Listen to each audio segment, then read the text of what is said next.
Dans Matthieu chapitre 5, verset 48, il est écrit: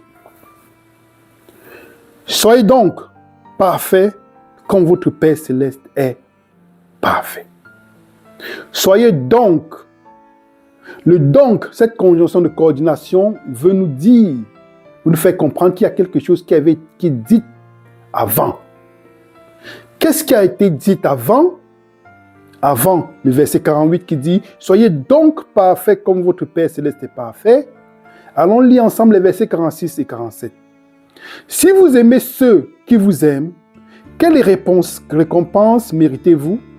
Les publicains aussi n'agissent-ils pas de même? Et si vous saluez seulement vos frères, que faites-vous d'extraordinaire? Les païens aussi n'agissent-ils pas de même? Soyez donc parfaits comme votre Père céleste est parfait. » Donc nous voyons bien que la perfection ici est un rapport avec le caractère. Le caractère de Dieu qui est amour. Ne pas faire seulement du bien à ceux qui nous font du bien, mais faire du bien à ceux qui nous font pas du bien. Sinon notre justice ne va pas dépasser celle des pharisiens. Et nous avons l'exemple de Jonas, qui, le prophète dans Jonas, nous allons aller ensemble dans Jonas chapitre 1, qui est appelé à annoncer la nouvelle de repentance, de jugement, pour exhorter le peuple de Ninive. Dieu va lui dire, lève-toi, va à Ninive. Jonas 1, verset 2. La grande ville, et crie contre elle, car sa méchanceté est montée jusqu'à moi. Mais que va faire Jonas? Nous allons voir qu'au verset 3, Jonas va fuir vers Tarsis, qui est une direction opposée à Ninive.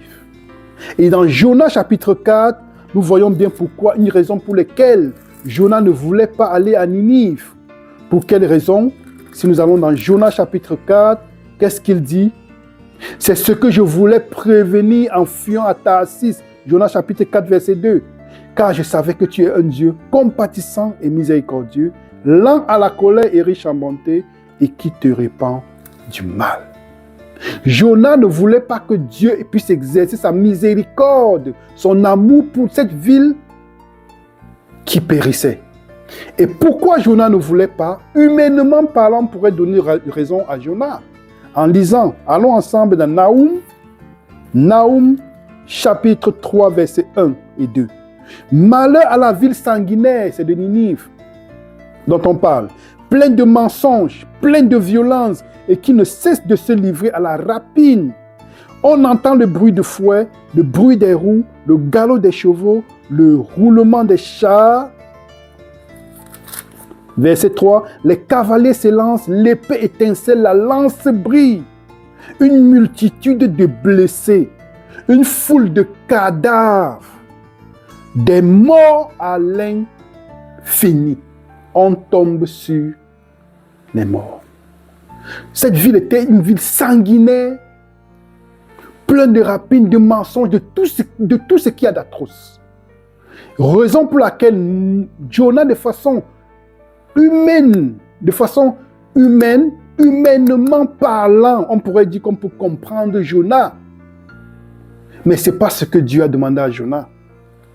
Il a dit, je sais que cette ville est méchante. Je sais qu'elle fait des choses atroces, mais va et annonce ma parole. Et si quelqu'un entend ma voix, écoute ma voix, et met ma parole en pratique et se répand, alors je serai miséricordieux pour lui. Et c'est ce que la ville a fait. Dans Jonas chapitre 4, verset 8. Jonas chapitre 3, verset 5. Les gens de Ninive crurent à Dieu, ils publièrent un jeûne et se revêtirent de sacs depuis le plus grand jusqu'au plus petit. Jonas n'a pas manifesté la miséricorde de Dieu parce qu'il s'est attaché à ses sentiments. Il s'attachait à sa chair parce que sa chair le tirait vers le bas, disant, humainement parlant, tu as raison de ne pas donner écoute, de ne pas écouter ce que Dieu te dit, parce que Ninive est une ville sanguinaire, pleine de sang et des cadavres se trouvent partout. Mais c'est pas ce que Dieu nous demande de faire. Il nous demande dans sa parole, comme nous avons lu dans Matthieu chapitre 5, verset 48, Soyez donc parfaits comme votre Père céleste est parfait. L'Éternel nous amène, nous invite à avoir ce sentiment dans le cœur.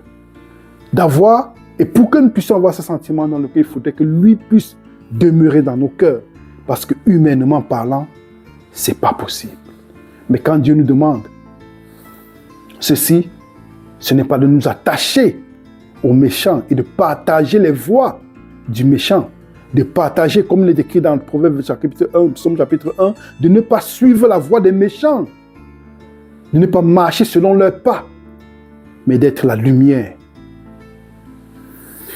Si Dieu, nous avons écouté cette parole aujourd'hui, ça veut dire que Dieu veut que nous puissions être parfaits, comme lui-même est parfait. Pas de faire du bien seulement à ceux qui nous font du bien, mais faire du bien à ceux qui nous font du mal. De même que Jésus-Christ à la croix, il va mourir pour nous qui sommes ses ennemis. Pour nous qui l'avons mis à la croix, qu'est-ce qu'il va dire à la croix? Père, pardonne-leur, car ils ne savent pas ce qu'ils font. Ceci, humainement parlant, n'est pas possible, mais par la gloire de Dieu, par la puissance de l'Esprit Saint, tout ceci est possible, afin que nous ne puissions pas nous glorifier nous-mêmes, mais que le Père Céleste puisse être glorifié. En Jésus-Christ, notre Seigneur et Sauveur. Amen.